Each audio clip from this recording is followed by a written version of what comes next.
Hello, everyone, and welcome to the epilogue of the WMA 5 series of Pride FC, stemming from the years 2000 to 2010 on the channel.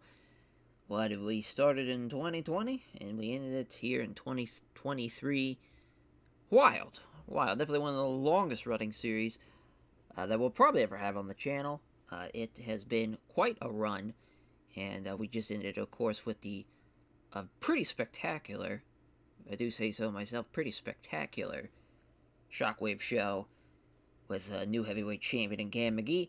But as far as we'll take a look, not only just through kind of the awards and kind of like the strength of numbers thing, but also, the records and kind of like everything we try to can look through. And we'll, we're not really looking for a crazy, like, we're not going to try to do this in like 20, 30 minutes. We're going to take our time. Really enjoy the look back. As, of course, with this, if you want to continue on with the save, it will be in the description, the save file. All you have to do is, we'll probably do a little bit more in-depth on, like, visually showing it, but just for right now, basically, you'll load up a database, preferably, the 2001 that I used, which was done by Old School MMA. I don't know if it's still going to be there, because I know Grey Dog Software has changed their forms to where some of the old posts are like kind of hidden. It's kind of weird, but I think it's still there. Hopefully it is. If not, I'll just upload it myself and just say fuck it. Yeah, I mean for Fighter of the Year as well with Mauricio Shogun who are here.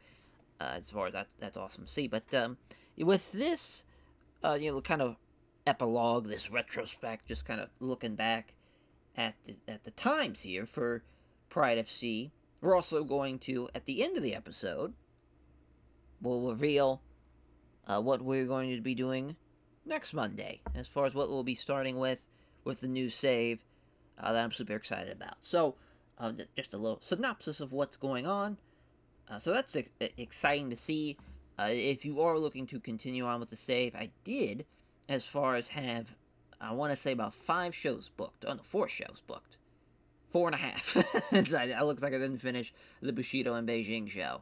As far as like, so you could continue on with what I was doing into your own kind of thing. So that's just kind of, because, I don't want you to be like stuck with guys like on a quick camp when you load it up. So at least you get to see kind of where the vision was going, and you continue it on from there. Basically, with the schedule, it's you can do your own thing. You can follow mine. Mine was pretty simple. It was just a worldwide taping, and then either a Bushido or a if it's like after 5 or 6 shows, I'll throw a Pride 52 or 53. As far as the numbered mega events, and then also obviously ending out the year with a Shockwave card. Because it's got to have a Shockwave card. It's got to be for Pride FC. But you could do your own thing. As far as I wanted to do at one point, once we did all the Grand Prix, do an open weight Grand Prix. I think you could still do that. You'd have to run in like China, but it would rule if you do that. Please let me know, because that would be pretty fantastic. There's some awesome talent that could be in that heavyweight, or just not even heavyweight, the open weight Grand Prix. Just to kind of harken back to where we started. And, speaking of, well, let's take a look at the history right now, since we're already here. Hard to believe, from a 68 critical rating with 15,000 in attendance, with also, commercial rating of 100, obviously. We started way back when. Let's see if we can finally get there. We're finally at there it is. The opening round. It's the Grand Prix. 78 critical rating, 17,000 in attendance. Not a 100% commercial rating, but the best fight that probably ever happened. It was the very first one. Kazuchika Fujita, Hans Niemann. Unreal. Just super funny how that happened. It sucks that we can't replay it. I know you can after a specific time, but I think now it's obviously been too long, because that would be kind of fun to do, just to kind of harken back to that. But, man, just crazy to think where we've came. And Vandalay was on the prelim, and Instant and Noe, and just kind of full steam ahead into the finals, which at least the Ogawa Don Fry fight was exciting. And Ice Cold Igor and Gary Goodrich, which those two, of course, Hall of Famers for this save. having an absolute banger on the second ever show. But it looks like the critical rating, 72 to 78, it stayed in the 70s for a good bit, and then the Renzo Gracie Vanderlei fight to crown our new champions. We did it a lot sooner than what they did, as far as because obviously I think Pride of C, their obviously Championship Chaos was when they crowned their first champions. But we were like, fuck that, we're gonna do it at New Blood as Nobiki Takada and Mike Bork. I cannot believe that's a fantastic fight. First of all, that's just hilarious because Mike Bork was like 270, 260 maybe, and like Takada's obviously like 215, 220 if that. I don't even know how we would make a heavyweight fight. For him to beat him too is just hilarious. It's because Alan Goes and Guy Metzger had a great fight too. But yeah, I mean, it's funny how this has went so well as far as we've always been in the 70s that so far until this fight with Ice Cold Igor and Tom Erickson as Pride 10 Return of the Warriors. Probably should have been a higher critical rating if we had a better main event, but Ice Cold Igor just kind of held it out against Tom Erickson. Vitor Belfort getting a win. Goodrich knocking out Mark Kerr. Dan Anderson destroying Alan Goes. That's fun. Oh, I just now realized that wasn't title fights. That was the fucking Fire of the Night thing. I'm an idiot. I figured so. I was like, I think we stuck with what Pride FC did. But we're almost, now we're getting closer to under 10,000 in attendance. But yeah, this was back when we'd run like kind of a show every like couple of months. So hence why the crowds were a little bit bigger. But another pretty, Ogawa and Nobiki Takada in the main event. Obviously with Ogawa being from Osaka, we, wanted to have it be like a pretty big event. Jeremy Horn beating Horace Gracie's hilarious, first of all. Not only that, he wins by split decision, is also hilarious. Of course, the Gracies in this save just got completely destroyed, every single one of them. I don't know why the Gracies had zero luck in this save, but it's just super funny that happened. Then Cold Fury. Ensa Noe upsetting Vitor Belfort. Could not believe that, and Dan Henderson also winning as well. Heath Herring and Gary Goodrich. Another just great fight for Gary Goodrich. That's wild, though. A 76 critical rating, the commercial rating of 80. Yeah, I mean, every fight was good to great besides the Fedor Rodrigo Gracie fight, which just, I think that was Fedor's debut. Of course, we'd thought we would have the future heavyweight champion. He just did not capitalize on that. Collision Course, though, Harrison Silva's debut against Horace Gracie. That was just a fun fight to book. And Vanderlei Marcotte, Carlos Barreto, man that always lost. I don't even think we sent him down the rings. I think we just let him go. Jeremy Horn beating Guy Metzger. Mark Coleman and Gilbert Yvel. That was a wrestler versus kickboxer battle. And Andrei Arlovsky knocked out Trey Tellingman in 19 seconds to start off the show. It was a fun little show, yeah. And Alexei Olenek and Bob Schreiber. That's a fun fight. And Murillo making his debut against Akira Shoji, I believe, in that card. I want to say that's the case. Yeah, Carlos Newton against Ebenezer Fontes Barraga as well. It's great though. We haven't really looked at the prelims. The prelims, yeah, Rampage's debut against Alexander Otsuka. Some fire debuts. Yeah, Fedor Bob Schreiber was the prelim for Pride 10. So it was his main card debut the very next at Cold Fury. Yeah, Cold Fury 12. That's just kind of wild to see. Yeah, we just talked about Ensign and Vanderlei and Horace Gracie. Then the shocker of Ensign Inoue beating Dan Anderson. Another fight that was like, alright, Dan Anderson's winning this one. Somehow, some way, beat him. Then Pedro Hizo winning off of a bullshit cut. I remember that fight. Being absolutely pissed by that. But yeah, that was quite the roller coaster of a show. Crazy Pat Miletich fought Vitor Belfort, though. That very much sums up Pride FC. Having just a crazy-ass matchup like that. Simi Chalette beating Mark Kerr. Poor Mark Kerr. I mean, he got his fucking shit rocked in the first year or two of the save. Ryan Gracie somehow won. Beat Ebenezer Fontes Barraga. I cannot believe a Gracie won a main card fight. Then the shocking loss of Alan Goes over Quentin Rampage Jackson and Alexander Otsuka beating Masaki Satake. See, winning with the Kimura again. Kickbox versus grappler. Just makes sense sometimes to kind of keep with that kind of game plan. And Pride 15 Ranging Rumble, the fact that we had Nobuyuka Takada and Yoshiro Takayama main event a card is pretty embarrassing looking back, but boy, this card is pretty bad. I was just kind of looking at our Rona Yoji Anjo was the opener. Like Herring and Alexei Olenek, that's like, Like, Fedor and Gilbert Yavel's like a fun match, but even then, it's still very one-sided for Fedor.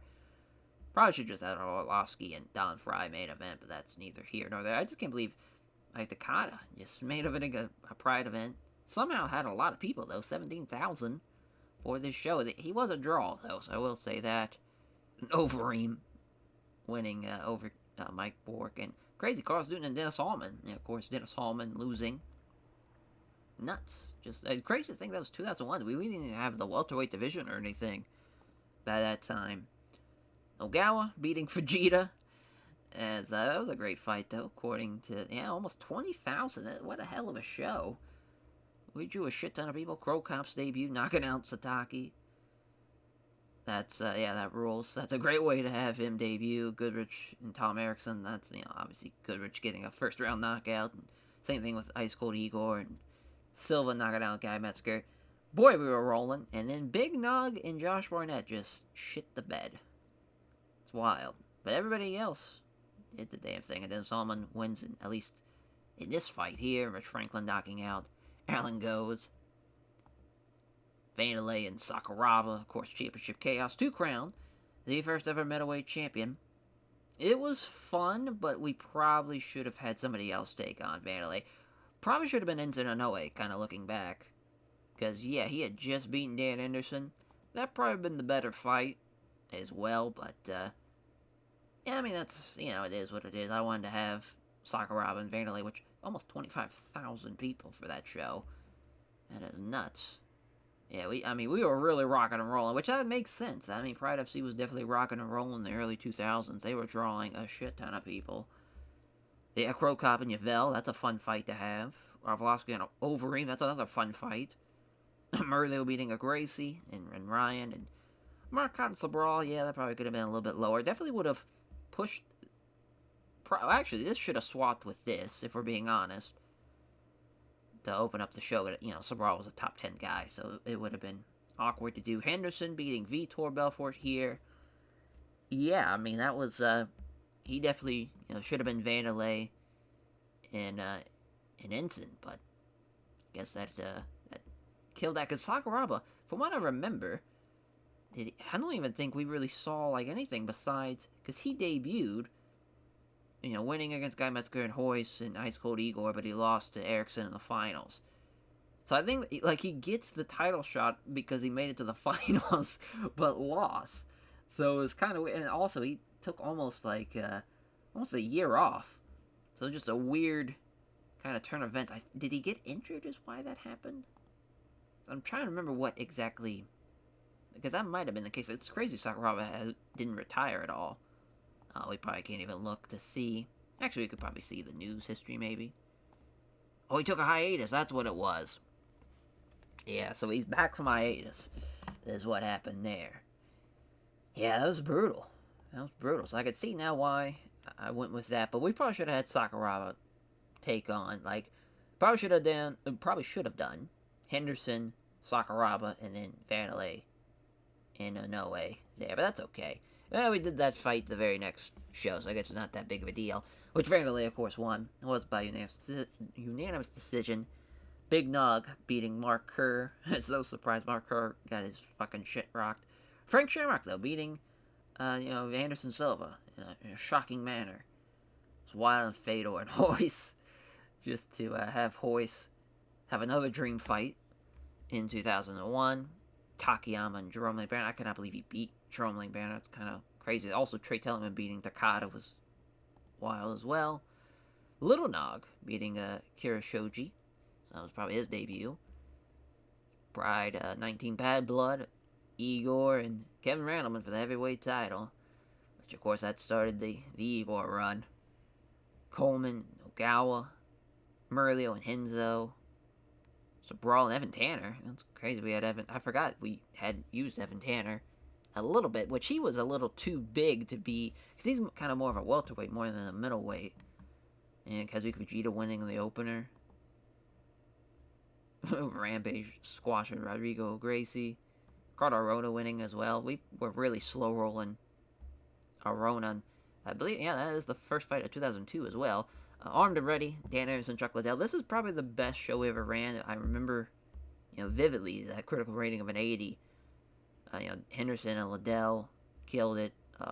Belfort and Sobral, I want to say that was a rematch, because I thought it was, but it was a bit of an upset.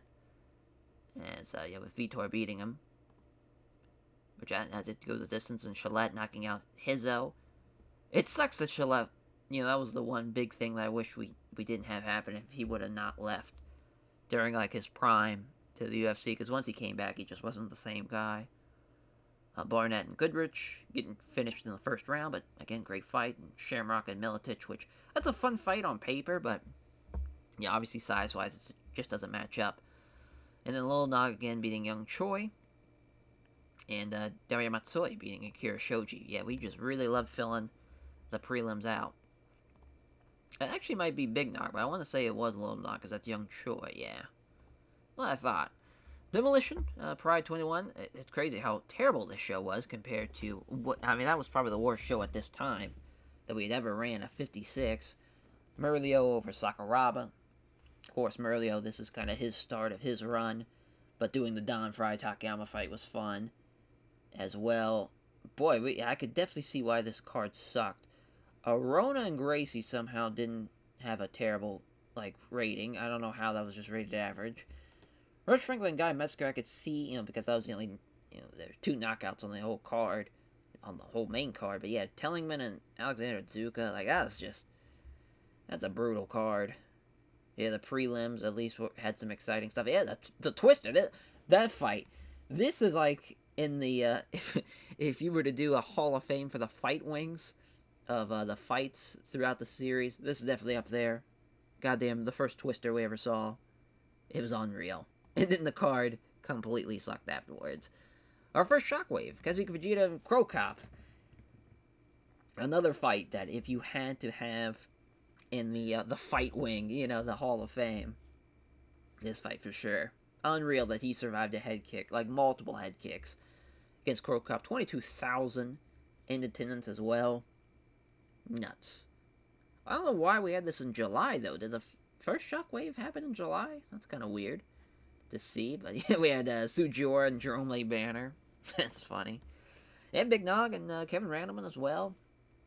Takata and Bob Sapp, and Takata beat him. But I was a little bit those early Pride years, I was very much booking like Pride would, where it was we're going to throw some freak show fights on the main card. It was a fun fight, though, to have, obviously, in the main event, and the co-main being Takata and Sapp. Prelims, though, we all loved having Alan Goza and Kira Shoji get their fucking ass beat on the prelims. And Beast from the East 2, which I don't even remember having. Oh, the first Beast of the East was Pride 16.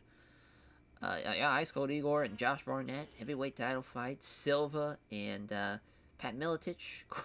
I want to say Silva stuffed the takedown and kneed the shit out of him, if I remember correctly. And Pete Williams and Mark Coleman, which I think that was a fun fight in real life to have, so that was fun to have in the co-main.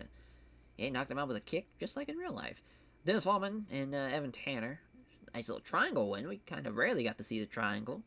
Volcon beating Ogawa as well, and Overeem destroying Carlos Beretta. Poor Carlos Beretta there. And Fabrizio Verdum making his debut, beating Alexander Emelianenko. Alexander Atsuka. And Championship Chaos 2, which I'm surprising it was only a 66. We have Vandalay and Dan Anderson went the distance. Vandalay won. Shamrock and Incident Inoue. Another fight that went the distance, but then Margo Oos losing to Andrei Avlovsky, Pedro Hizzo and Mark Kerr, Murillo and Chuck Liddell. First of all, those 3 fights here are nuts. The Pedro Hizzo Mark Kerr fight, that delivered in a big way. That was the best thing on the card. But yeah, those 3 fights are nuts. And Egan losing to Masaomi Suda and Rodrigo Gracie beating Lil Nog. I completely forgot about that. That's hilarious. Hilarious. And interesting that it didn't go over so well. Main event just kind of stunk at the co-main event as well. Boy, what a fight this was, though. Big Nog and Ice Cold Igor starts with a run. Crow Cop and Lee Banner, too, is the co-main.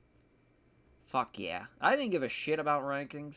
Then I was just like, I want to see Crow Cop and Jerome Lee Banner and Bob Sapp and Gilbert Yvel beat the piss out of each other. And that's exactly what happened. Also, Kazuchika Vegeta choking out Tom Erickson. That's crazy. That was a great fight, but that fight does rule. It sounds like that would have ruled. I don't know why Newton and Alan Goes and Masato Yano and Evan Tanner was on this main card as well. Probably should have been a prelim. That was kind of weird. What was the prelim? Yeah, Yuki Kondo, Ricardo Rona, and Shogun against Young Choi. I want to say that is Shogun's debut. He knocked him the fuck out as well. That is what? A body blow. Pride 25, Vandalay over Frank Shamrock keeps the reign going. Deki Yoshida and Hoist Gracie. That one probably shouldn't have been up so high. Fedor over Goodrich, that should have been the co-main for sure. Especially now, thinking about that fight. That definitely should have been the co-main. Dennis Hallman, Ryan Gracie, yeah, just the Gracie's losing. Pete Williams and Volcon, though, that's a fun fight. Yeah, great fight. I don't remember the Vandalay Frank Shamrock fight too well, but it was a fantastic fight, so shout out to that. As Forrest Griffin, yeah, losing in his debut, Enzo Gracie. That was on that card as well. That would have been a crazy opener. Kind of looking back, if we would have put this on the prelim instead for some reason, we could have got away with it, actually. Yeah, since he was ranked 19. Yeah, that'd been nuts. Bad to the Bone, Pride 26. Yes, somebody got injured is why there was only 5 fights on this main card. But yeah, 13,000 in attendance, not the greatest. Especially coming off a body blow. And, but why did we have 3 prelims? What was I thinking on this? We had 3 average fights and 2 split decisions back to back. Yeah, Frank Mir and Rafael Carino. Takayama and Suchi were on the main card. Brutal.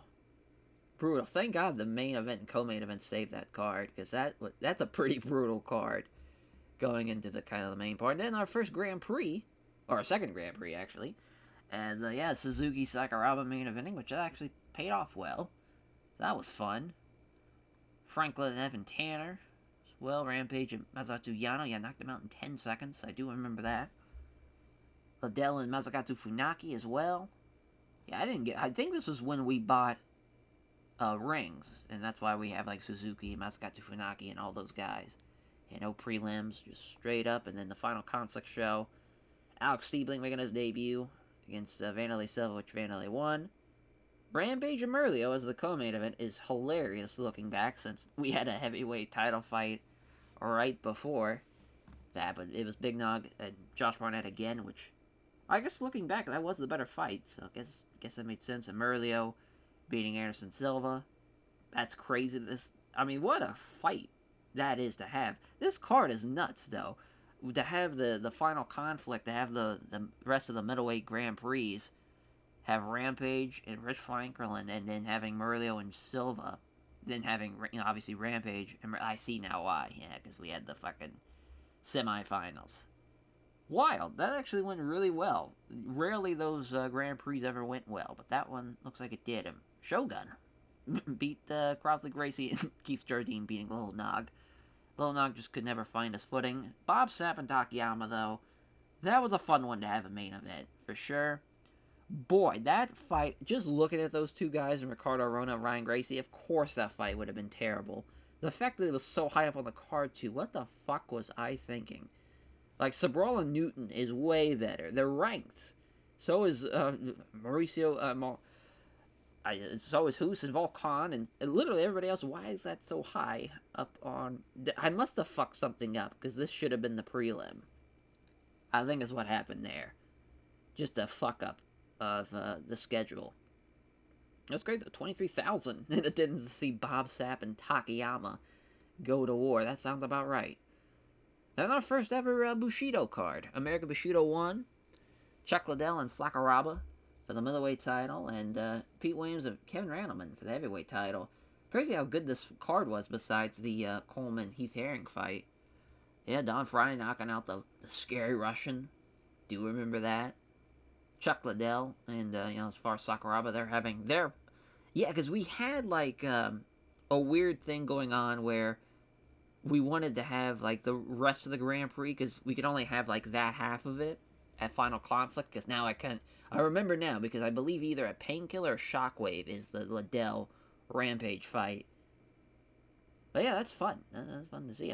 Yeah, because this was fight of the night for sure. So I'm glad to see that it wasn't for the title or anything. But yeah, crazy. Lyoto Machida made his debut, and Dennis Hallman beating Alan Goes. We really slow rolled Dennis Hallman until we started that welterweight division. It's 75 then for the critical rating. Yeah, Painkiller, Fedor, and Kazuki Fujita, Mirko Kokop, and Gary Goodrich. Just sounds fantastic. Arlovsky and Hizzo, Sergey and Tsuyoshi oh my god. Tsuyoshi Kakashka, rather, as that was another fun fight. Sergey. That might have been his debut, now I'm thinking about it. Forrest beating Alexander Atsuka and Valentino for him winning as well. What a card.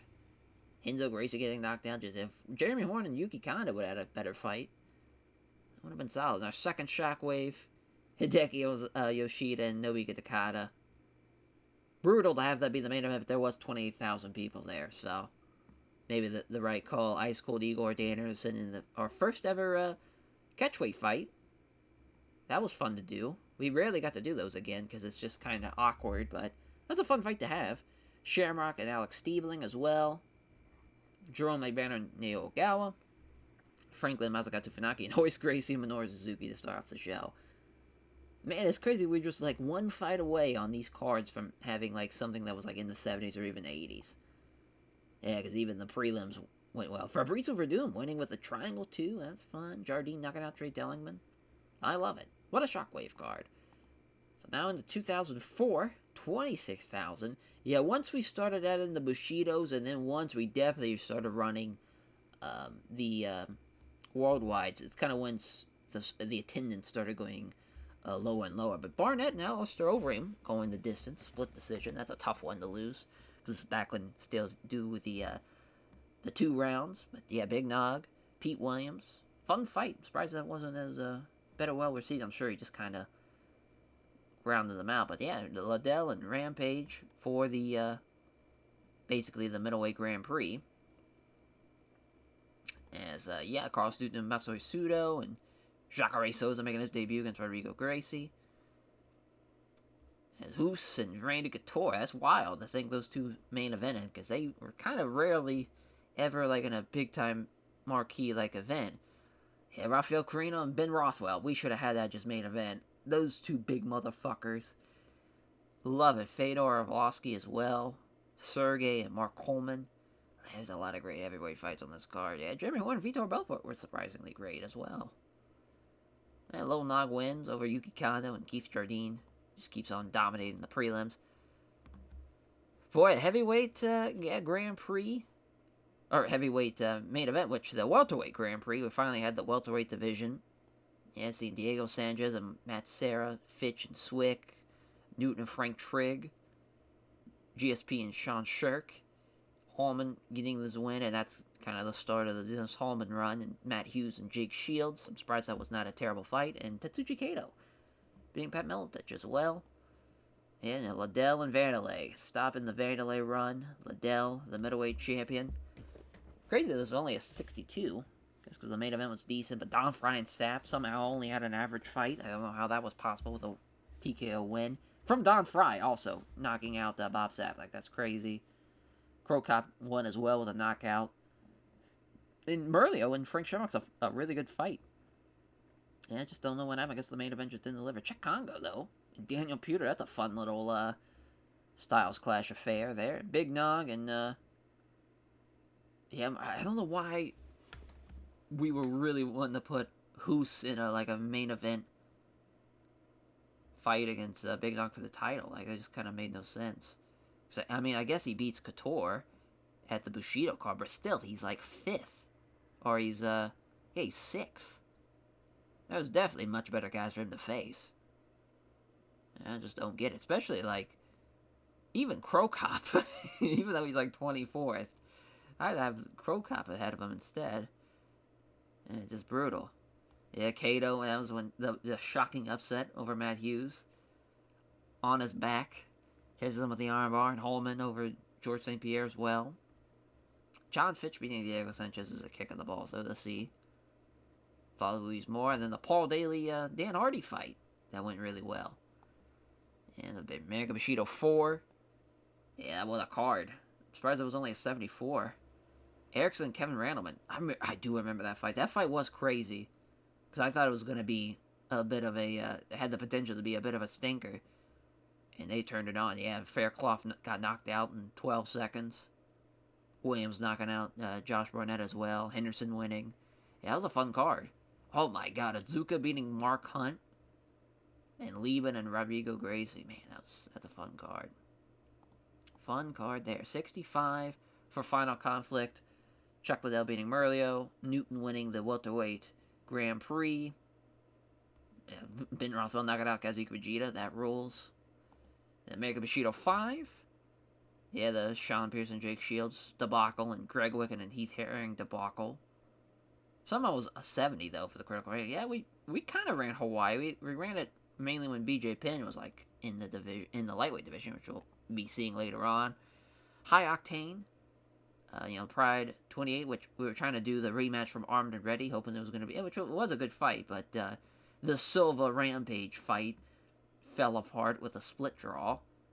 Because, yeah, everything besides that, I mean, I guess a decent fight between Marcotte and Franklin, but everything else would have been a good to great fight. Yeah, it's tough. It is tough. Brazilian Bushido won, our first time in Brazil, and of course the shocking decision loss. The screw job in Brazil. Could not believe it. Could not believe it. Still sucks, because it just completely derailed Fedor. He was never the same, because we do the quick rematch at Shockwave, and he loses there as well. It's just brutal. Rodrigo Hoos beating Sakuraba, Semenov over Sabral, Jardine and yeah, just the Gracie's getting killed. Yeah, Forrest over Hoyce. Czech Congo beating Fabrizio Fortuna. That's a fun fight, though. I would have loved to see that again, when they were kind of more in their prime. Oh, was that the American Bushido? Oh, Fist of Fire, that's what it was. So that was a much better fight, but still, it was tough to see. But yeah, the Shockwave main event, Krokop and Hideki Ozaka, that was just, again, now that we were kind of running more shows, the attendances, we're not going to get like the 20,000 anymore. Nate Banner and Bob Sapp's a fun fight to have on the card, though. And Arlovsky and Pete Williams, I'm surprised that was only rated decent. Because that should have been a really good card again. Yeah, St. Pierre and Von Flue, that's crazy. That was a prelim fight. It's wild, yeah. Pewter and Mark Hunt, as far as just Mark Hunt just kept on losing. It was brutal. Brutal to see that Dan Henderson beating Vanderlei to be the new middleweight champion, I believe, there. As, that was a 40-second knockout. Shamrock beating Ice Cold Igor. I don't know why we had Igor fight somebody in the middleweight division, because he should have stayed at heavyweight, but that's kind of wild. Sylvan Rampage, the rematch, at least he knocked him out that time. Yeah, not some great fights there. And the Fist of Fire, we talked about the main event. This would have been another great card if not for the Mark Coleman-Alexei Oleinik fight. That's crazy. Semenov was in a co-main. I would have never guessed that. Looking back. Takayama Ogawa on the prelim. Yeah, Alex Diebling had a bit of a rough start. Lost to Merlio here. And as far as Overeem and Hoos, Hizzo and Wicken. Jardine and Flavio Luis Moore. I remember that fight being pretty fun. Valentin Overeem and Giant Silva. Holy fuck, I completely forgot we booked Giant Silva. I think he just had the one fight. Oh no, he had a couple. Wow. Yeah, he fought a critical countdown. We must have missed that. And then he got knocked out by Mark Hunt. Thank God Mark Hunt got a win, but it was against Giant Silva, of all people. That was at Pride 30, so we're coming up on that. And then the quick title change. Shamrock beating Henderson. Pin.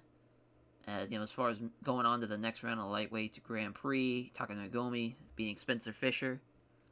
T-Bow beating Shinya Okoye, which that was a split decision win. Man, that could have been crazy if Okoye would have beat him. Sean Shirk winning somehow, and Gilbert Melendez over Mac Danzig. So that's actually a really good fight. Yeah, that makes sense. I'm surprised that was the opener. Definitely should have been Healy and Shirk, or even Tetsuya Inoue and Scott Hines looking back.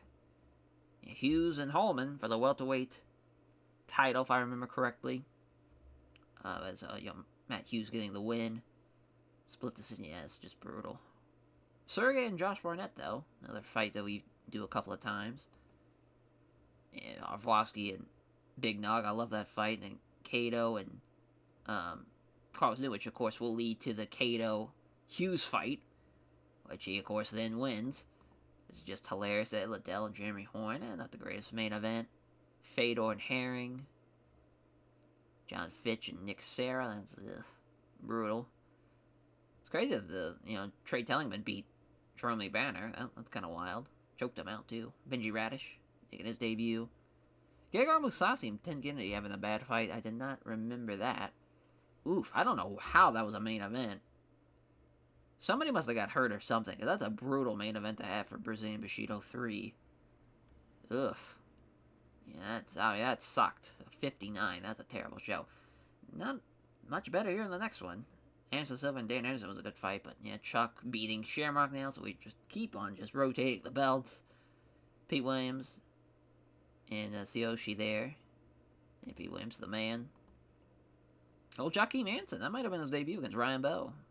Shout out Joaquin Manson being the man. And the final conflict. And so, yeah, BJ Penn winning the lightweight Grand Prix, becoming the first ever, lightweight champion as well. Split decision, too. It was Kazuki Fujita and Hideki Yoshida, rather. Wild that was very poor, because that seemed like that had been a pretty solid fight, just kind of on paper. I guess he had no takedowns, though, so they just went up against the ropes and just clinched up and punched each other. It's kind of brutal. Yeah, Pride 30 fully loaded, and of course the new champion, Kato beating him. Kokop and Fabrizio for Doom, that's a fun fight. That knockout was a knee. It was either a clinch or he stuffed the takedown and knocked his ass out. Over him knocking out Ice Cold Igor's pretty wild, too.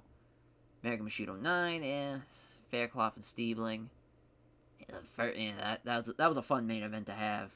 Big Nog and Vanderlei. I remember Vanderlei, though, probably shouldn't have had that title fight because he was like on a losing streak, and I wanted to have a special like super fight main event. Probably shouldn't have went with him. Probably should have just done him and Chuck. If that would have made a lot more sense, actually. Just do that. That would have been wild to do Big Nog and Chuck. Because, yeah, he was probably ready to go. Yeah, because he just won the belt at Bushido Osaka in September. So he probably would have been ready to go. That would have been nuts. That would have been nuts. A champion versus champion fight, which we never did, shockingly enough. And the Unbreakable, though. Silva beating Chuck. So I now see why we don't have Chuck in the main event. But a split decision loss for Chuck. It's brutal. Yeah, Jaquim losing to Ramiro Sato. It was a bit of an average show. Yeah, just not the greatest. It sucks because, like, that is a good fight. Like, I remember they just had that fight. What was the, yeah, we'll just see. We'll just go through Jackie Manson if it'll let us. Because I want to say, yeah, they had just had, it was decent. Huh. So it actually was worse than the first fight, I think. Pretty sure average is ahead of decent with these match ratings. But, yeah, it's brutal. Brutal. That did not go over well. American Bushido 10. Faircloth being Shamrock. We're almost in the 10,000s, though, at the U.S. shows. It took a while. It was a slow build, but we finally got there. And Holman beating Kato with the armbar, and yeah, went on to be the welterweight champion. GSP and Pat Milich had a bit of a poor affair, it looks like. Masvidal beat Katsuya Inoue. I'm surprised we had that fight on the opener, but I guess we just didn't have anybody else that was ranked. And now the heavyweight Grand Prix. Krokop and Arlovsky, Sergey Fedor, Williams and Savachka, Overeem Tim Sylvia. That's a fun fight there. Hizzo and Rothwell, which I cannot believe Rothwell lost. And yeah, we had to have somebody fill in. So either somebody got hurt or somebody was unable to go. So Mario Sparrow came in to fill in to lose to Barnett. And Herring and Rafael Carino split decision loss. Rico Rodriguez winning in the opener, which that was a great fight too. Alexei Olenek beating Gary Goodrich, which, shocking enough, the went the distance. Yeah, in the prelims as well. Yeah, we had a hell of a card. Hell of a card. Just threw all the heavyweights out there that we could. Yeah, I remember we were going for broke with that one. That was definitely one of our... When we were running Japan in, like, the mid-2000s, we were still, like, running, like, 18,000 people.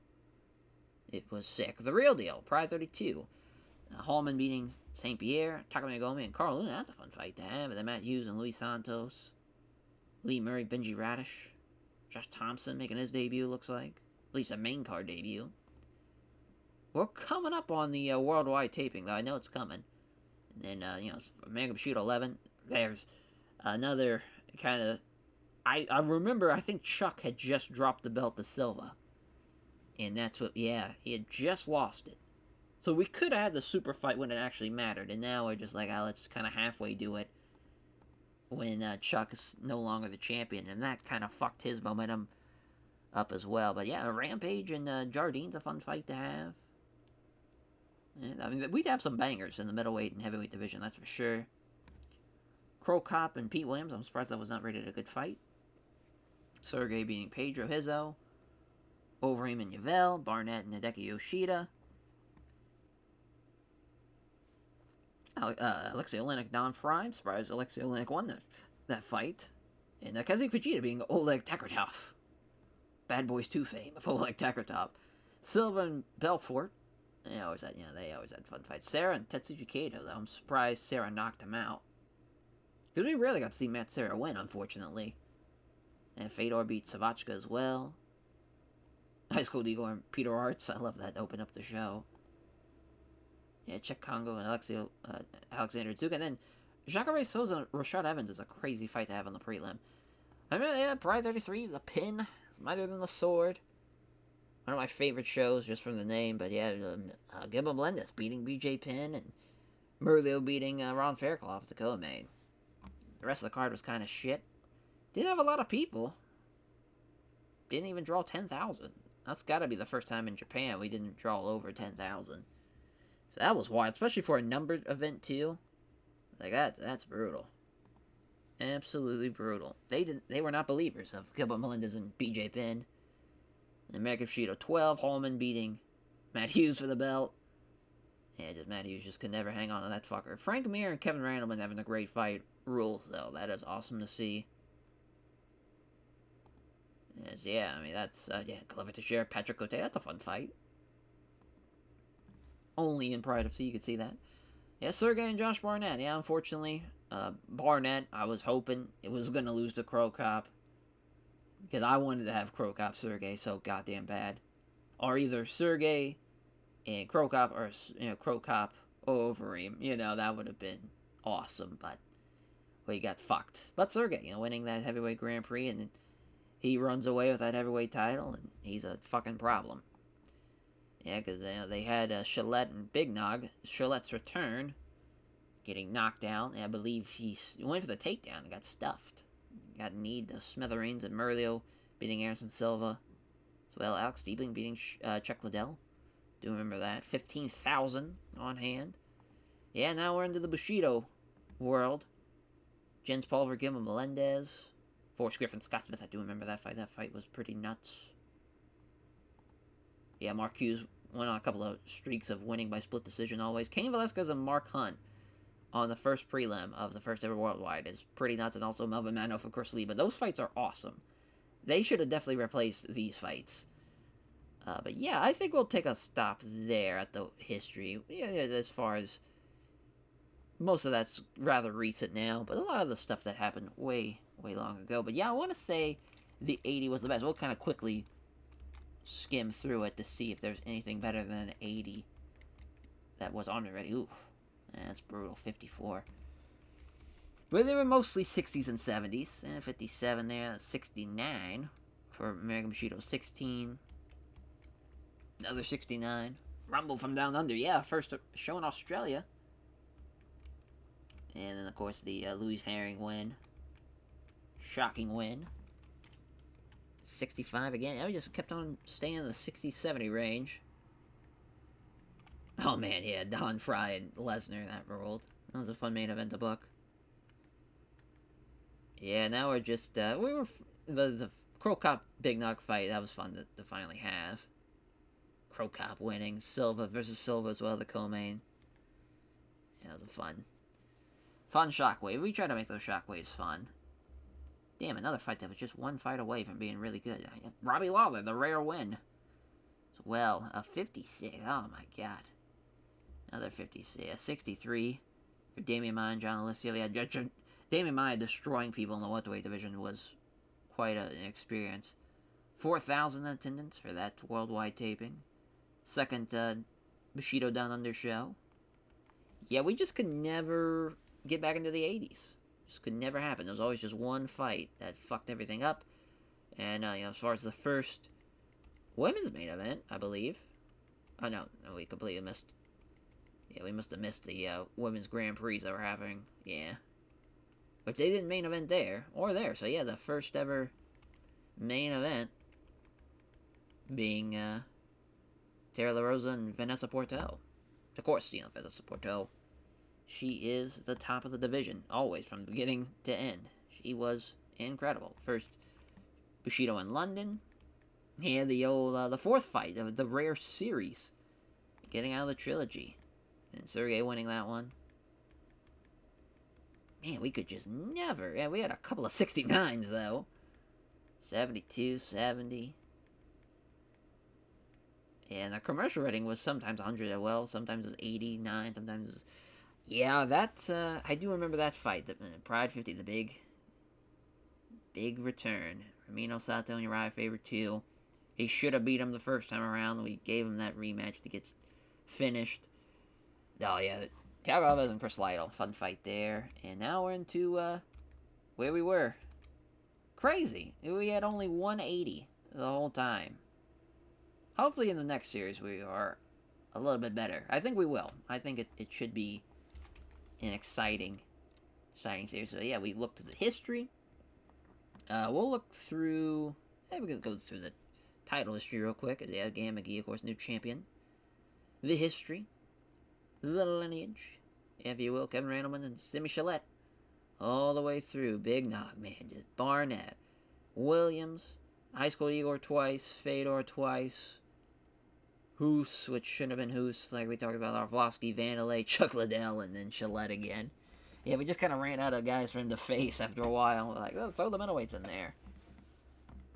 It sucks that the Crow Cop run didn't last longer, obviously being a Crow Cop fan, but Ben Rothwell was a killer in there for a hot minute. This guy, yeah, Big Nog winning again, his second reign.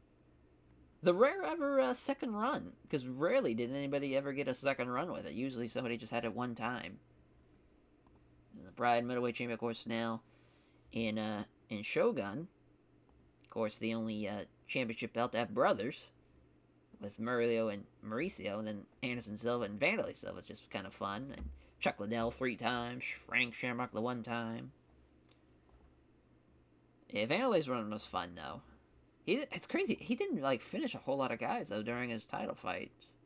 Only Frank Shamrock. It's kind of wild. That's not how I remembered him. I remembered him absolutely destroying people, going on a run. That must have been just 2000.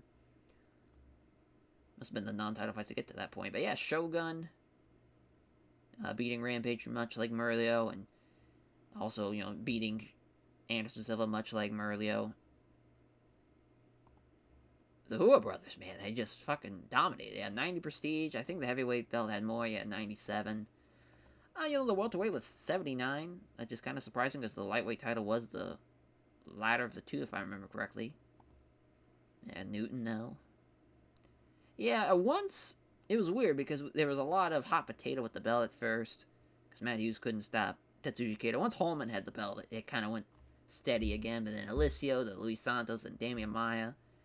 GSP, I thought he was going to be the champion up until the end of the save, but then Alicio beat him and got the belt back.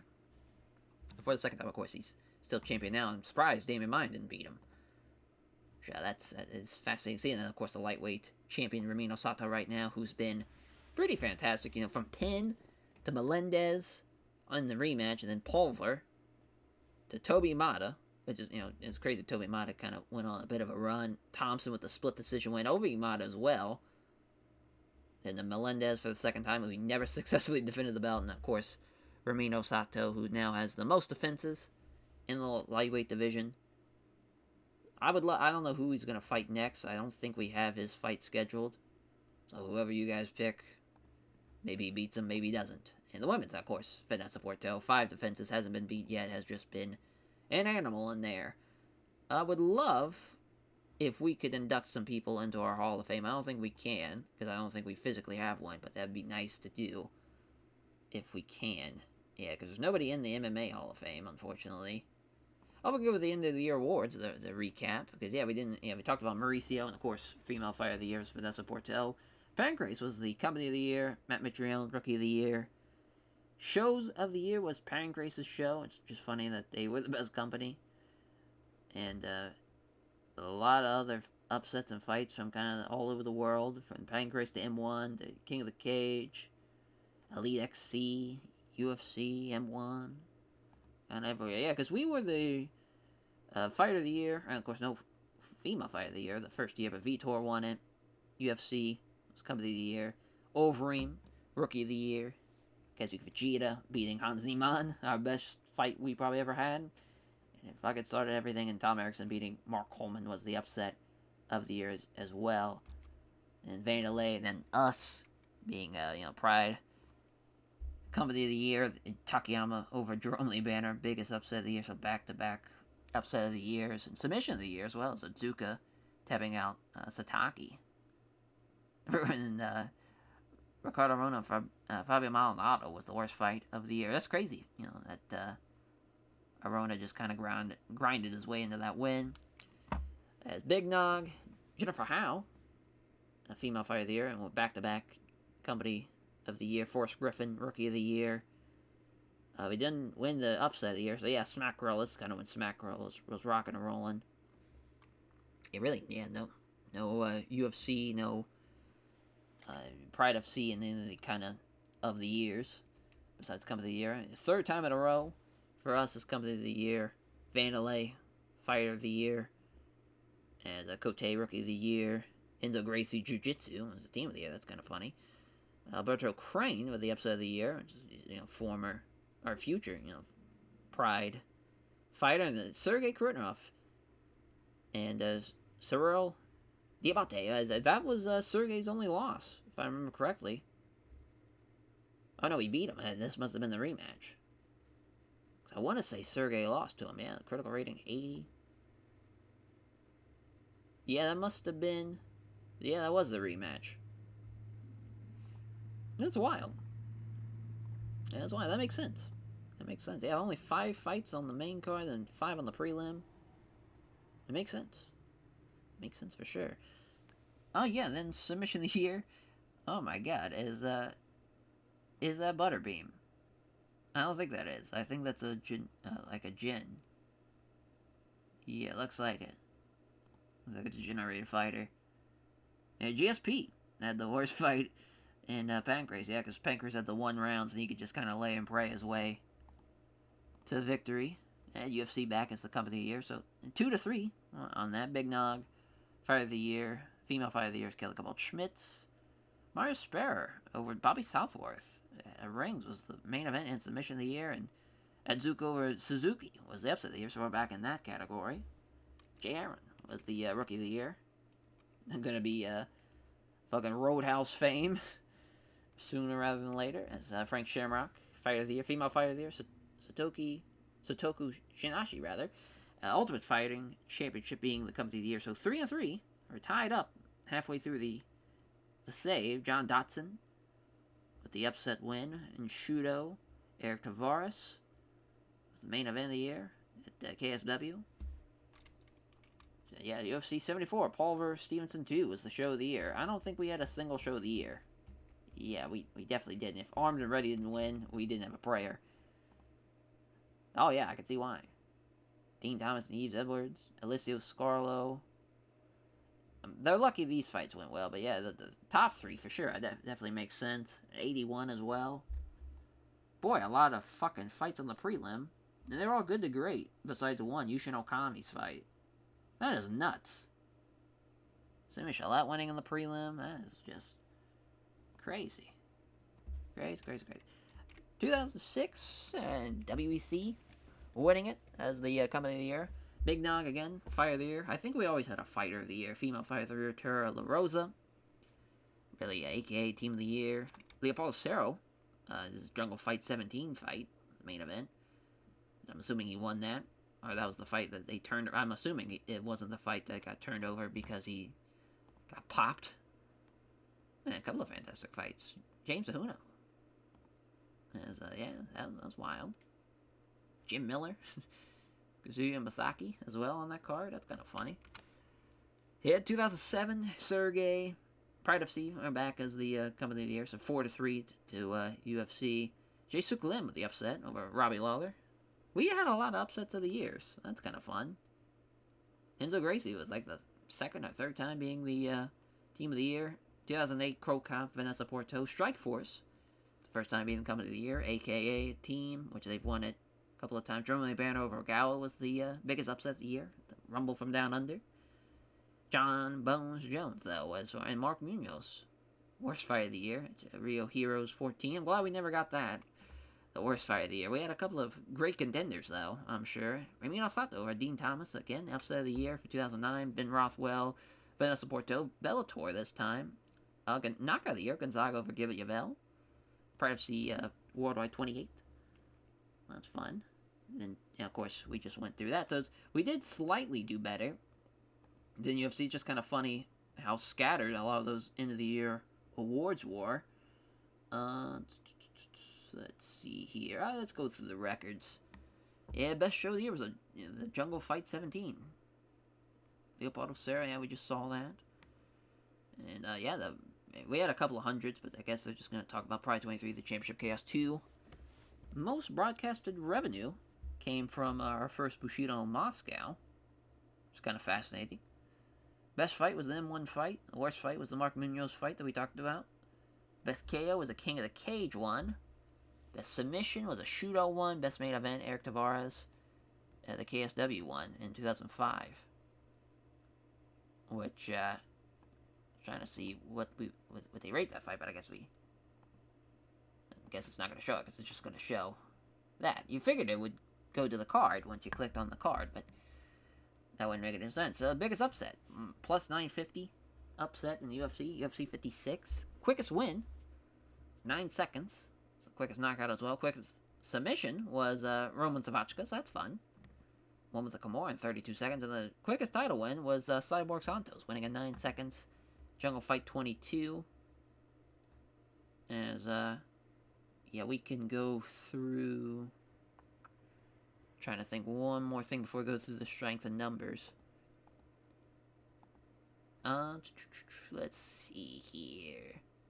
I think we don't have to go through anything else besides the strength and numbers. Here's we can look at the finances at 250. Just nailing it. That is very impressive to see. Yeah, I think. Yeah, because we can't. Let's add the people to Hall of Fame first of all. Let's see who's there. Yeah, Vandalay for sure. Yeah, Murillo. Yep, Anderson Silva. Yeah, Dennis Allman. Yep, Big Nog. Yep, Chuck Liddell. Sergey. Yep, Rothwell. Yeah, GSP. Yeah, sure. We'll hold off on Satos. We'll hold off on Vanessa Portos as well. But yeah, definitely for sure. For sure, with Anderson Silva, Big Ben Rothwell, and Big Nog, Liddell, Hallman. It sucks that, you know what, we're just going to add him. Even though it says he wasn't going to be inducted. Where's he at? Where's old high school? Igor's got to be it. He's got to be in it. Oh, wait, what? Oh, he's already in there. Huh. Oh, we already clicked it twice, I see.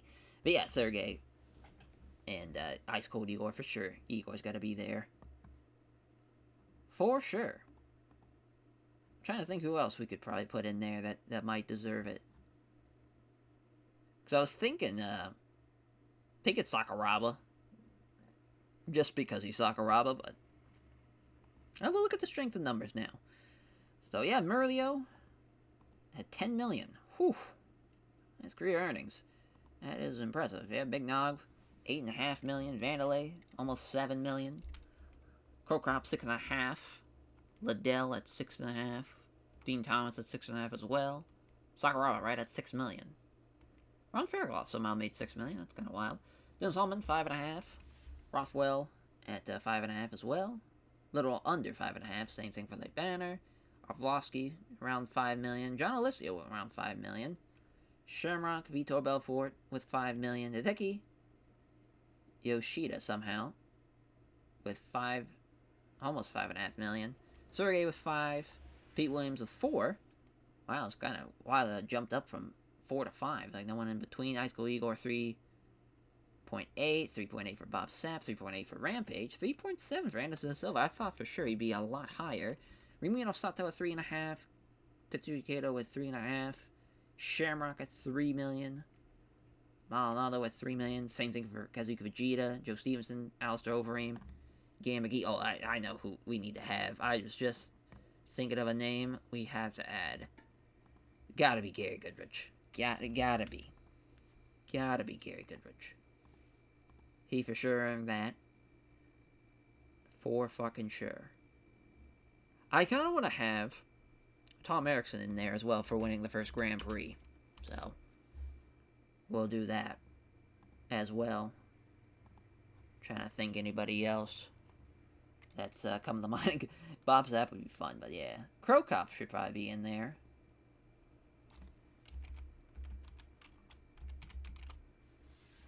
So I think he deserves it. Oh yeah, Kazuki Vegeta. How could we forget about old Ironhead?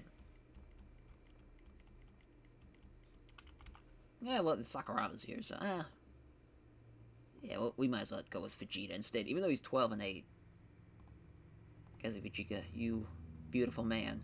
With your fight of the... Mainly because of that fight, but also because he had some crazy fights along the way. Yeah, Goodrich with a losing record in the Hall of Fame. You gotta love that. Gotta love that. And, yeah, Crow Cop, though, I think he definitely deserved it for the Fighter of the Year, and also being a dominant heavyweight. He didn't have a successful defense, unfortunately. Yeah, it's wild. Wild that you have two-time Fighter of the Year for Vandalay. Trying to think who else we could probably sneak in there, maybe. So I was thinking Tetsuji Kato for his upset wins. So that'd be fun. Oh, yeah, we don't need to do that. Oh, yeah, we'll just go back to the strength of numbers. We're around 2... Yeah, we're around the 2 million mark. A lot of guys at 1.5 million. But I want to say we were at Gam McGee. Yes, we're at 3 million. Horace Gracie, 3 million. Simi Chalette, 2.8. Don Fry, 2.7. Same thing for Forrest and Joe Dorkinson. Mark Kerr, 2.5. Mike Russell, 2.5. Then we get Takada, 2.4. We should probably have Takada in the Hall of Fame as well. Vanessa Porto at 2.3. Ben Henderson, he's had like 6 fights and made 2.3 million. Kevin Melendez, 2.2. Fedor, 2.2. That's unfortunate that Fedor didn't make as much money as Ben Henderson has. Same thing for GSP and BJ Penn and Shogun and Matt Hughes. That's why Dan Hardy, just under 2 million. Love it. As far as Paul Daly, under 2 million as well. Luis Santos, fucking Brock Lesnar, John Jones. Yeah, we went through the career earnings. Most wins: Emilio Silva, Big Nog, Arvlovsky at 15. Same thing for Rampage. Carlos Newton at 14. Yeah, Carlos Newton would be a fun one as well to add to the Hall of Fame. Won the welterweight Grand Prix and all. Fedor, Forrest Griffin, Crow Cop, Sergey, Igor Barnett, Overeem, GSP, and Sakuraba with 12. Kazuki Vegeta with 12, of course.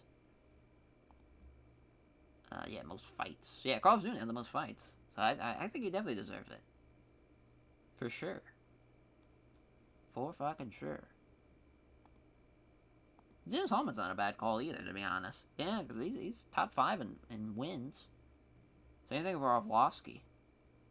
Rampage at 15 as well. Yeah, I mean Rampage is a case. Yeah, but for sure, with Carlos Newton, Nice, Cody Igor, Merlio, Hallman, like those guys. Goodrich, of course. Yeah, that's wild. That is wild. Most consecutive title defenses, obviously, Big Nog's 10. Ramiro Sato and Vanessa Portello are looking to get, their second and third right now. Vanderlei's, and, Dennis Hallman's. Wild. Most decisive wins, Andrei Arlovsky with 14. I am not surprised by that at all. Crow Cop, Overeem, Rothwell, Rampage, Silva, Liddell, Fry. Fuck yeah. Goodrich there at 10. That's crazy. Droling Banner at 9? Vanessa Porto's going to get double digits for sure. That's crazy. Title fights, I'm assuming it's Big Nog, 15. Vanderlei and Anderson at 9. Chuck at 8. Yeah, we got to put Dennis Hallman in there. He's at 7.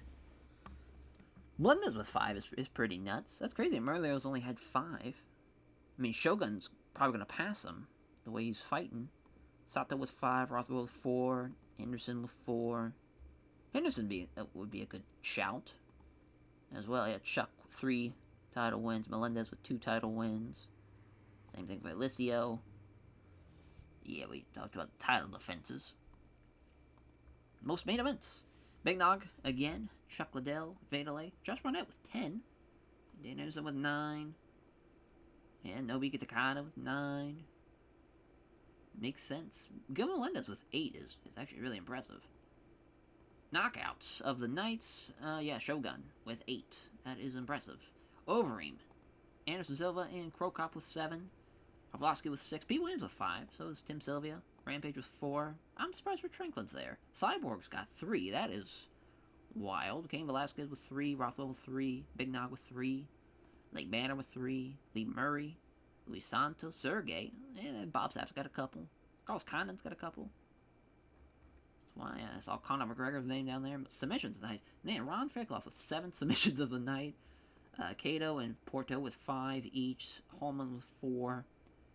Henderson with 3, Rothwell with 3. That's probably why he's got $2 million, because he was getting them when we upped the fucking price of the money you get from fight bonuses. Fire the Knights. Shamrock with 8. Frank Shamrock, that's awesome. Rothwell, Rampage, Fairclough. Yeah, Ron Fairclough could probably be in there. Shalette with 6, Vanderlei with 6. Performance bonuses, Paul Daly, Roy Nelson with 6. Upsets, Crow Cop with 7. Jackie Manta with 6. That's kind of wild. I wouldn't have guessed that. Yeah, Roy Nelson for sure. He's been on a tear. Lake Banner with 6. Erickson with 6. That's mainly from the fucking Grand Prix. And the most knockouts again. We talked about, as far as Silva and Crow Cop. Yeah, so you can go through punches. It's Arlovsky and Goodrich and Rampage and Roy Nelson. Kick wins with the knockout. That's Silva. Pete Williams. Surprised Crow Cop is not number 1, but 5th. He's just 1 behind. Jerome Banner with 3, Franklin with 3, Tim Sylvia with 3 is kind of wild. Alicio Sakara, of course, joining that list now with 1. Gustafson with 1. Oh my god, Shogun with 7 knockout knee shots. Big Nog with 3, Silva and Cain Velasquez with 2. Clay Guida with the only knockout from the elbow. No slams, no stomps, knockout. Oh yeah, Hendricks with the only back fist. TKO wins, Arlovsky leading that. Leg kicks, Aldo with 3, Marciello with 1, Vanessa Porto with the most submissions, followed by Hallman and Fairclough. Sakuraba with 6. Guillotine wins, Ben Rothwell and Pedro Izzo with 2. I'm assuming it's from guys trying to shoot the double leg on him. Rear naked chokes, Ben Henderson with 4, him and Clay Guida, Forrest Griffin, Kazuki Fujita, Mac Danzig, Wanda Baraga all tied. Triangles, the 3 triangles, Dan Solomon, Fabrizio Verdum, and Kazuki Fujita. Triangle arm bars. Kimura wins. Yoshida with 3. That's wild. I didn't think he'd lead with the most. Yeah, Shayna Baszler with 2 makes sense. I thought it'd be definitely like Baszler or even Big Nog, but yeah, it's crazy. And the only Americana win. Josh Neer, a couple of arm triangles. Alan Goes, Hans Niemann, and Kazuki Fujita. I mean, Kazuki Fujita threw a lot of different submissions out there with wins. That's cool. Kato and Hallman with armbar wins with 5. Sakuraba with a knee bar. Both the Hua brothers with a knee bar. Takada with a knee bar, and so was Oleg. Fairclough with those fucking leg locks, 4 of them. Flavio Luis Moore with 2. Leopoldo Serra with 2. No ankle locks. Heel hooks. Oh yeah, Takata, I remember that. He had a couple of heel hooks. No, north-south chokes. Yeah, we rarely got to see those. Leonardo Santos and Josh Barnett. Darce chokes. Henderson, Dorkinson, Berkman, Thompson. Horace Gracie had 1. That's wild. And Baszler and Porto twisters. Only 2. The first one was Alexi Olenek. The second one being Ramiro Sato. Calf slicer for Fairclough. I remember that. I want to say that was a Bushido card. Von Flue chokes. Of course, Jason Von Flue with 2. That just makes sense. Oh, wow. Submission with strikes. I completely forgot about that. Huh. Taiji Takese. Most decision wins. Murillo with 14. Erickson 10. Pin, Newton, Force Griffin, Sergey with 9. Crazy Force is up there. Yeah, that's all the stats, I believe. Oh no, it probably goes into the analytics. That's probably why it's taking so long. Yeah. Oh my god. Oh, Rampage was 100% on takedowns. Kind of wild. Jerome Le Banner. Oh yeah, he did go for a takedown. That's weird. And James Sahuna. Vandalay was 100% on takedowns. That's kind of wild. Because he had a lot of fights. Same thing with Rich Franklin. Petrozelli had 100%. Huh. Average takedowns per fight. I'm assuming, man, who would be number 1? I don't know. There's been a couple of guys that could spam a lot. Luke Como with 4. Roy McDonald with 4. Yeah, Faber with 4. I'm trying to think of some of the guys that have been around for a while. Because, yeah, like, a lot of these are kind of the newer guys. Which I guess that makes sense. You know, your average is going to get taken down. But the most takedowns, I'm assuming Gleison Tebow. Made my shot in the dark. Damn, Murillo has 60 takedowns? Melendez was second, though. I did not see that coming. Oh, Gleison Tebow's nowhere even close. Jason Von Flue with 42. Fitch at 44 makes sense. Carlos Newman with 41. Shocking. Yeah, this is fun to see the metrics of this, because I never would have guessed that. See what's next. Average power punches per fight. Oh yeah, JDS with 6. Maldonado with 6. Oh man, Maldonado and Lieben would have been a fun fight. That's crazy. McGregor's got 5. Penn's got 5. I didn't think that would happen. Calavante with 5. Yeah, Petrozelli makes sense. Igor with 3, that's fun. Aldo with 3, Hardy with 3, Swick with 3, and Gina Carano with 3. Look at Joe Lozon with 3. That's kind of... I never would have guessed that. Who threw the most? I'm assuming it's Arlovsky. Probably JDS, though, looking at that metrics. Might even be BJ Penn or Lieben. Rampage. 73. Yeah, 72. 71 for Arlovsky, 70 for Chuck Liddell. 69 for BJ Penn. Nice. Vandalay, 65. 64 for Igor. Tim Sylvia with 60. Goodrich there. Overeem there. Don Fry there. Fuck yeah. Matt Serra, 38. I did not see that coming. Yeah, most jabs. I wouldn't even guess who's the most jabs. Tim Kennedy with 431. Holy shit. Yeah, I'm assuming they're counting ground strikes there. Oh, power kicks. We'll go with the average for that. I mean, Luis Santos has got to be up there. So is Crow Cop. And Silva, too. Yeah, Jose Aldo with the leg kicks. That makes sense. Thiago Alves. Conor McGregor. Of course, he's only had the 1 fight. It doesn't really matter. Crow Cop does have 1, which that's super impressive. Same thing with Pete Williams. Yeah, Anderson Silva, 32. Aldo, 21. Thiago Alves and Luis Santos with 16. Oh, look at Keith Jardine with 15. Sneak it in there. Crow Cop, 14. Williams, 13. Overeem and Le Banner, 12. Same thing for Dan Hardy. Big Nog with 10. Wouldn't have guessed that. Jab kicks, I'm assuming that's going to be Aldo, so I'm not even going to look at that. Power elbows. We rarely saw elbows, so we only had the 1 knockout from Clay Guida. Oh, wow. It's just broken. It's like, oh, there's been like 4 thrown ever. That's crazy. And glove to Sheriff Fabio Maldonado and Clay Guida. Yeah. Guida had the 2 and he had the 1 knockout with it. I guess who threw the most jab elbows? I wouldn't even have guessed. It's got to be somebody from the clinch. Aaron Duffel. Wouldn't have guessed that. Clay Guida. Guida with those elbows. He is a monster. Knees has got to be Shogun. I don't know. I guess he knocks him out. I guess, yeah, he still gets it. And Murley was second. Forrest Griffin, third. Yoshida with 28. That is shocking. I wouldn't have guessed that. Velasquez, 20. Thompson, 17. Melendez, 16. Same thing for Nier. McNair's at 15. So Vandalay. Huh, yeah, Valentino Verino, 12. Genko Musasi with 11. That is fascinating. Would have never guessed that. They threw the most jab knees then.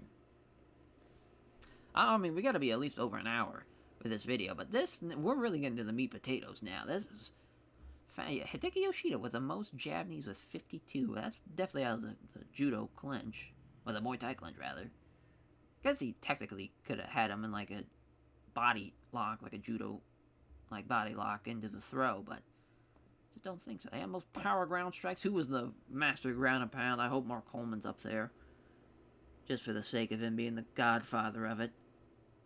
Dan Anderson. That does make sense. Dong Hyun Kim, 58. Ogawa's up there. Yeah, Mark Coleman's up there. At least Sergey Randleman. Yeah, again, that makes sense. Hammerhouse guys. Diego Sanchez. That makes sense. That warms my heart. Yeah, Keisuke Fujita, Don Fry. Jerome Lee-Banner with 44 is fascinating to see that he is up there. Him and Chuck. Trey Telling 43. That's wild. Brock's up there. Yeah, Brock. Man, Brock is he's awesome. Awesome to see him up there. That's great. Dan Anderson now, yeah. Jab, ground strikes. I'm assuming it's going to be Dan Anderson again, or Cain Velasquez, or somebody that lays in praise. Dan Henderson almost has 1,000 ground strikes. That is crazy. Newton's up there, Melendez is up there, Ricardo Rona's up there. Cain Velasquez 660, Mario 656. Holy shit. Ooh, who had the best submission success rate? Von Flu's probably up there. Fairclough's probably number 1, if I had to guess. Boy, it's really got to crunch the numbers here. We might have to go by just weight class here, because it's like, we cannot compute it. We'll just go with males first. Boy, this might take a while. I didn't think it would be. But, boy, that is, well,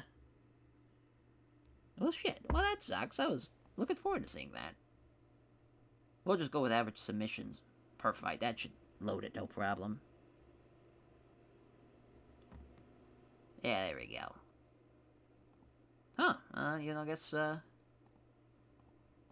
makes sense. The least amount of, fights, the better you are for that. Sexyama, Luke Rockhold, and Ben Henderson, rather, haven't had a lot of fights. Yeah, we'll go with the success rate. That might help us out to really show who's, again, that's going to really kind of favor the guys that don't have a lot of fights, unfortunately. That's going to be another one that's going to take forever to load. We might have to break that down by division as well. Let's go heavyweight first. That'd probably make it a lot easier. Load. Oh man, it probably won't load it because it's seeing it, and it's not going to load it. Damn. That's unfortunate. Average passes per fight. Oh god, there we go. That's a good call. Hopefully this will load it. It should. Loaded the lightweights very, very fast. Alright, Roxanne Modafferi, Misha Tate, Almeida, Sakuraba. Hansi Ma with 2, Ryan Bader with 2, Porto and John Jones with 2. That's actually impressive. Yeah, that makes a lot of sense. Most passes all time. I'm gonna go with honestly I'm gonna go with a shot in the dark and say Sakuraba. Frank Shamrock with 1, but he was second. Sakuraba, Fedor, Newton, Porto and Murtha with 18, and Forrest Griffin. Let's I'm assuming it's not gonna load the sweep success rate either. It would be nice if it does. Yeah, looking like it's not going to. Average sweeps per fight. That should load pretty seamlessly. There's not a lot of guys that pull off successful sweeps. Yeah, I'm about to say, it was just kind of a once in a blue moon. Who had the most? I couldn't even guess. I'm going to say Big Nog is the shot in the dark, but Fabricio Verdum, alright. Brock Lesnar with 3. That's really impressive when you kind of think about it, because Brock's only had like 4 fights. Corona with 2, Nobiki Takada with 2. Wow, that's wild. A lot of the guys from kind of, Takada and Yoshida, Lee Murray with 2, Calavante with 2. I wouldn't have guessed that. Well, that was fun. Go through the metrics of that. That was super fun. Yeah, I think that will do it. We'll add a couple more people to Hall of Fame before I forget. Yeah, because I wanted to add Carlos Newton. Oop. Let's see if we can find Mr. Carlos Newton. Like Carlos. We added... Yeah, let's add Sakuraba. I think he deserves it. Sure, he's 17, 14, 1-1, but he's fucking Sakuraba. Thinking, yeah, because we got Hallman, we got, Krokop, we got Fujita, we got Goodrich, we got Erickson as well. Yeah, let's have Rampage. Good call. Oh, and BJ Penn, that's right. Wanted BJ Penn. Think that's it. Think that's it. But yeah, as far as, of course, the winner of the Lightweight Grand Prix, first ever Pride Lightweight Champion. But yeah, I mean, he would have been, a lot of these guys, like, the careers are still going. Like, obviously, Rothwell's crazy that he's already been inducted, but I feel like that makes sense. But yeah, definitely BJ Penn. He'll be, it's crazy, he's 32 here. And he'll definitely keep going. But Liddell, for sure. Oh, yeah, Dan Henderson. Almost forgot.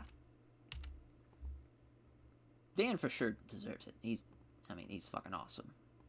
1911, still going strong, too, Dan Henderson. Love it. Love it. I think that's a fun list. I think that sums up this series in a nutshell. Besides Vanessa Porto and Romano Sato, we'll just go ahead and add them.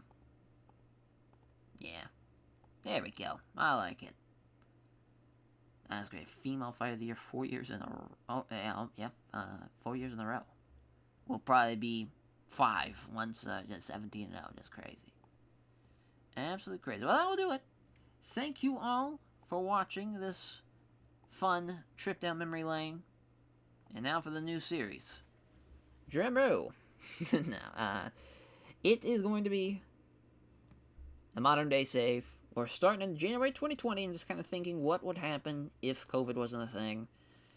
And that's going to be a fun one. We'll talk about that, obviously, once that series gets rolling.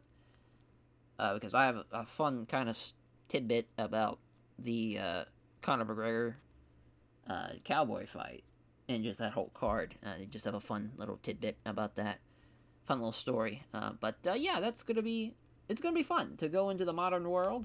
We kind of had a taste of the modern world there for a little bit. They're going into the 2010s, but now that, be into the 2020, so now we're going into a whole new crop of guys. We'll have guys like Ngannou, which is wild to think. Yeah, like we can prevent Ngannou from leaving. We can prevent a lot of terrible things from happening. As far as, COVID, we can prevent, we can, prevent fighters from not getting paid enough.